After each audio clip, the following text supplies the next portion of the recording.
Hey everyone, welcome back. Ready for another deep dive? Always ready. What are we looking at today? Well, it's something we all deal with, right? Fear. Oh, yeah, fear. Big topic. Huge.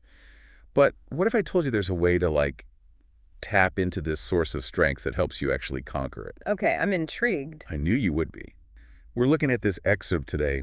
It's called God's Promise in the Face of Fear. And I think this one's going to resonate with a lot of people. Yeah, fear's a pretty universal experience, isn't it? Totally. And, it's interesting. The excerpt talks about how fear can completely paralyze us. I know I've been there. Like frozen, second-guessing everything. It's like our minds get hijacked. It's that fight or flight response, isn't it? Think about our ancestors way back facing a lion on the savannah. That adrenaline kicks in, helps us react. Right. But these days, it's not always lions, is it?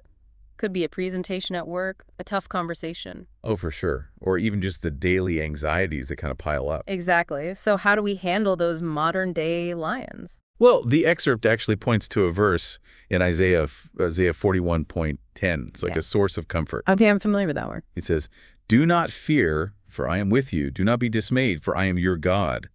I will strengthen you and help you. I will uphold you with my righteous right hand." Powerful stuff. And you know what strikes me about that verse? It's not just about feeling better. Right? It's about receiving actual strength. Like, imagine being in the middle of your own personal storm, Yeah. and this hand reaches down to steady you. Whoa. And think about it. This was written during a really tumultuous time for the Israelites, so it really speaks to that deep historical, understanding of fear and uncertainty. It really puts it into perspective, right? People have been dealing with fear forever. But here's something I've always wondered, if God is all-powerful and loving, why even have fear as part of the human experience? That is a great question, and it's a question a lot of people have. It's a tough one. It is. And that's where 2 Timothy 1:7 kind of sheds some light. It says, "For God has not given us a spirit of fear, but of power and of love and of a sound mind." Okay, so that suggests that fear doesn't come from God. Right. It suggests that it's something we encounter in the world, not something he gives us. So it's more about how we respond to it. Exactly. And that sound mind part, Yeah. it makes me think about the practical side of things, like how we can apply faith to actually overcome fear. Oh, totally. Like training our minds to be more resilient. Absolutely. Think about things like mindfulness, meditation, because a sound mind isn't just about not feeling fear, right? It's about cultivating this mental and emotional state that can handle those waves of anxiety.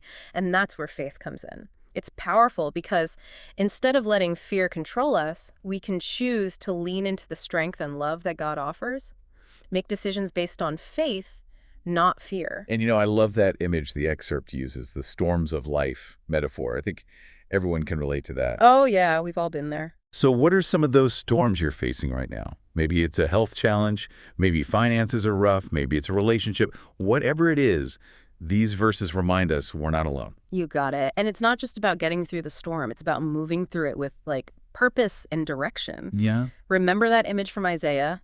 God holding us up. It's an active partnership. God gives us strength, but we have to choose faith. Take those steps even when we're scared. This has been really eye-opening. Knowing that fear doesn't have to win, that there's a source of strength we can tap into, it's empowering. It is. And it leaves us with a question to think about. Ooh, I like those. If fear doesn't come from God, where does it come from? And how can understanding that help us deal with it better? That is a great point to ponder. Thanks for joining us, everyone, for this deep dive. We hope you feel a little more ready to face your own storms, knowing you have the strength to choose faith over fear. It's a choice we all have. Absolutely. Thanks for listening.